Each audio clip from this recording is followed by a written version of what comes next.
Just ahead on District-Wide Update, something brand new and green has been spotted at Hempstead, and it's not their school colors. Then check out what schools are doing to promote healthy eating.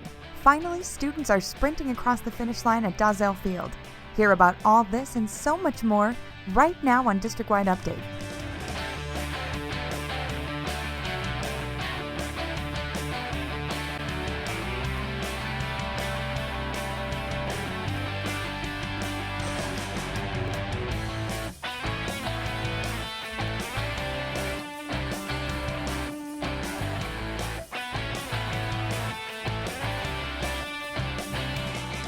Hey everyone, welcome back to the last district-wide update of the school year. Now I know you're all itching to leave those classrooms and soak up some rays at the beach, but stick with me for just one more update. I promise it'll be worth your time, because only awesome happens in this district. As the school year comes to a close, it's time to once again recognize a very special person in our district named Teacher of the Year. Everyone give it up for Hempstead's English, theater, and film teacher, Kate Reapy.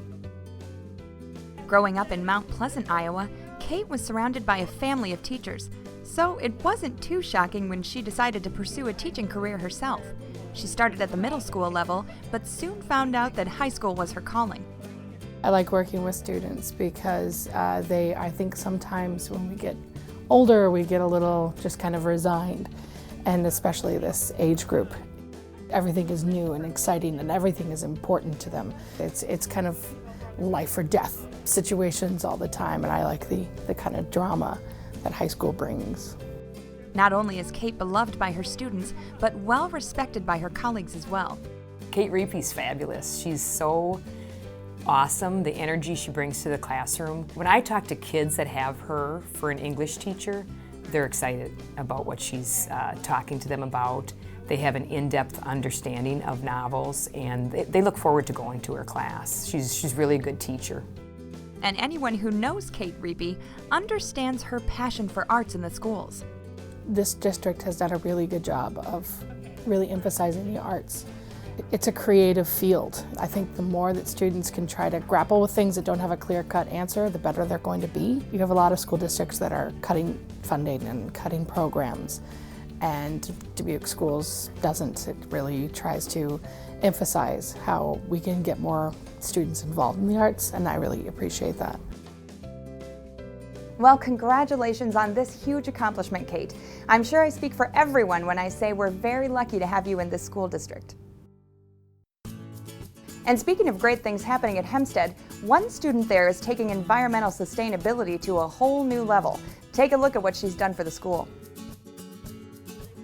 After nearly 13 years as a Girl Scout, Alyssa Mendenhall wanted to achieve the Girl Scout Gold Award. And to do that, she wanted to use something she was passionate about. I really got into environmental sustainability last year. I got to go to a conference at the National Mississippi River Museum, and so they showed different sustainable practices that people do around Dubuque. And so that kind of inspired me to go and do my own sort of thing. So with the help of her teacher, Alyssa planted gardens, placed compost bins, and built a brand new greenhouse at Hempstead to promote environmental sustainability. Not only can the area be used for classroom purposes, but also a place for lecture or study for classes that may not be directly related to environmental sustainability. That's pretty incredible. It's so important to take care of our environment, and how cool is it that Alyssa decided to do that in a way that helps students and teachers at Hempstead? We're very lucky to have such amazing people in our school district. Next up, a United States congressman visits Carver Elementary. Take a look. Here's a clue. He's an Iowa native and is an advocate for school bus safety. That's right, it's Congressman Bruce Braley. He visited Carver Elementary, along with multiple other schools in Iowa, to talk to school officials about his introduction of the School Bus Safety Act. He's fighting to evoke harsher punishments for drivers who illegally pass stopped school buses, and he believes that Iowa is leading the way on school bus safety. Now, this is something Congressman Braley is very passionate about, and rightfully so. Keeping our students safe is a priority in our school district. So, the next time you see a school bus stop arm, whoa! I think you'll know what to do. Now, here's a little quiz for you.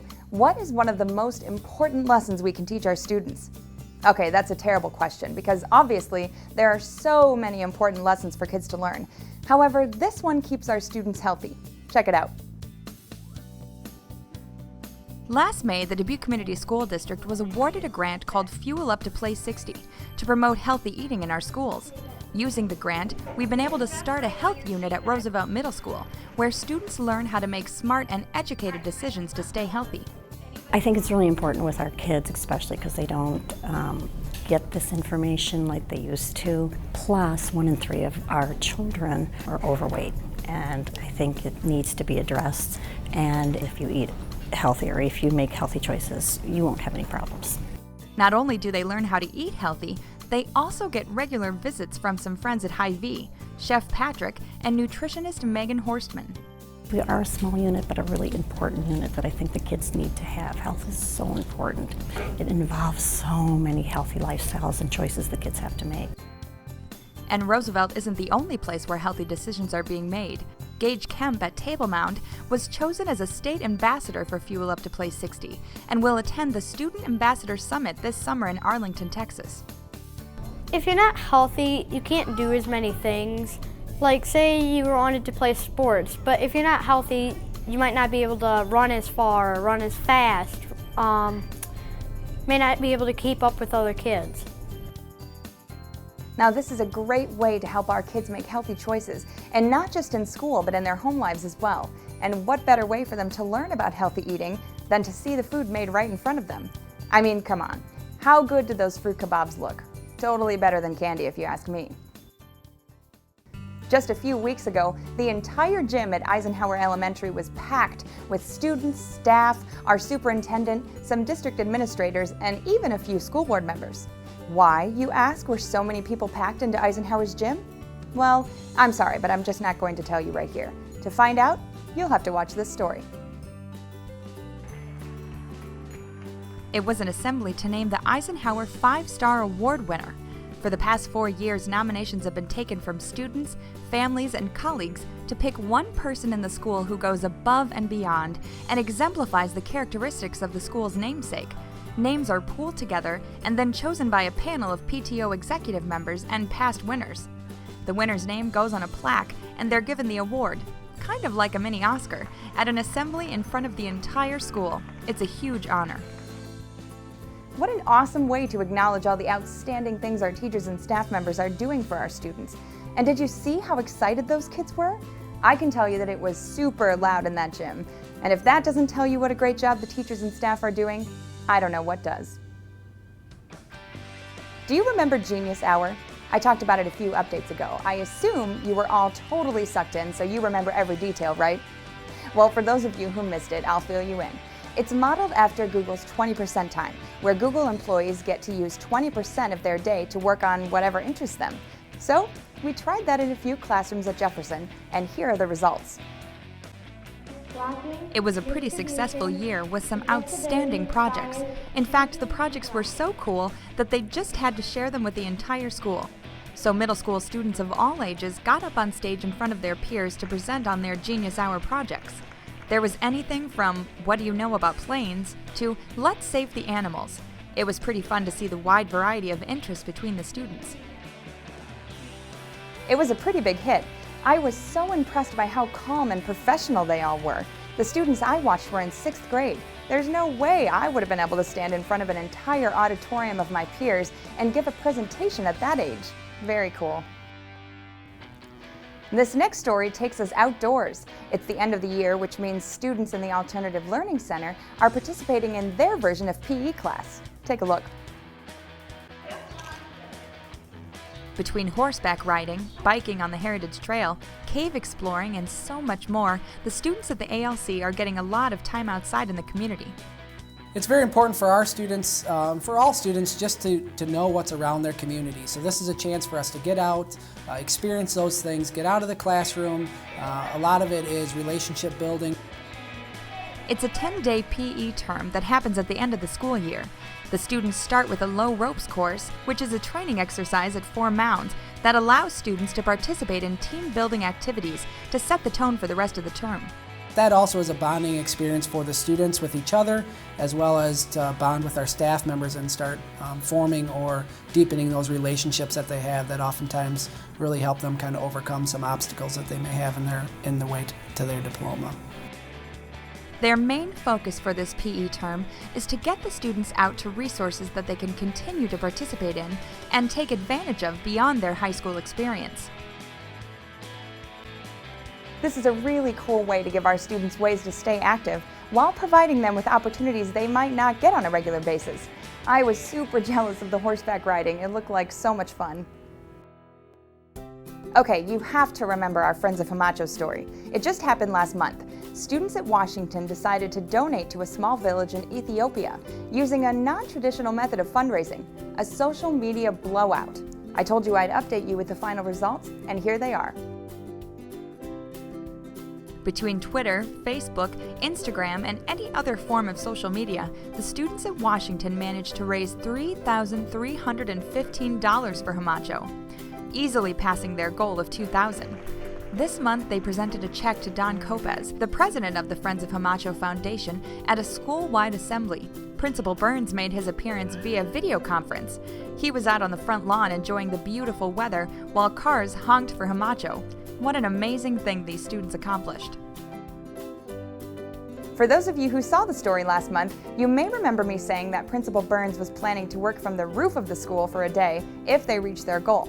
Well, obviously they surpassed their goal, but we didn't want any safety issues with the whole roof thing. So, as you saw, they moved him to the front lawn of the school instead. I think it's still pretty cool. He got quite a few honks while I was out there. Now, as you all know, it's time to send our students off for summer break. But it wouldn't hurt if they still did a little learning every now and then just to keep their minds in shape while they relax by the poolside. But how can they do that, you ask? Marshall Elementary has the answer. The building leadership team at Marshall Elementary wanted to find a way to better communicate with parents to help them find ways for their children to keep learning over the summer. So they held an event called Passport to Summer.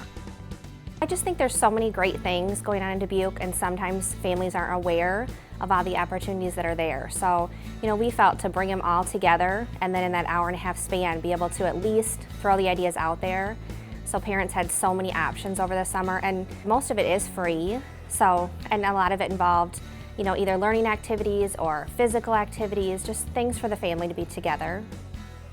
16 different community organizations donated their time to the event. They set up booths so families could come around, get their passports stamped, and check out what's going on in our community. We don't want to have any sort of regression over the summer, but most kids will have some sort of regression if you take 9 weeks off. But you can learn all the time, and we really just wanted to show families how easy it is to be teaching all the time. It doesn't have to just be reading, but it could be math, science, so many things that you can get involved in that just are natural learning opportunities. This is the first time for Passport to Summer, and it was a huge success. They ended up with a total of 90 families attending. Needless to say, I think this will become an end-of-the-year tradition. Remember that brand new, beautiful track we just put in at Dalzell Field? Who am I kidding? Of course you do. Well, it was put to good use by our elementary schools this month for the annual elementary track meet. Try to keep up if you can. Hundreds of people came out to Dalzell Field to watch students from all the elementary schools run races and participate in field events. There was everything from long jump to 100-meter sprints. It's a fun afternoon for everyone and a great way to wind down the school year. It really was the perfect day for a good track meet, so I'm glad everyone got to enjoy the fresh air. We are just about finished here, but before I send you off for the summer, I just have to tell you some amazing news. One of our very own Hempstead students, Julie Sun, was one of just 141 students across the country to be named a U.S. Presidential Scholar. This is a huge accomplishment and deserves our congratulations. So great job, Julie, and good luck in your future endeavors. Well, that's it for this school year, and this is goodbye for me because, believe it or not, this was my last update. I'm sadly leaving this wonderful school district to further my own education. But don't worry, everyone, the district-wide update will be back in August with a brand new face to keep you in the know. And for more coverage on our school district, you can always check out our website. I'm sure you have it memorized by now, www.dbqschools.org. Or watch us here on Channel 16 and 85.6 for daily replays. Keep it real, Dubuque Community Schools, and have a great summer.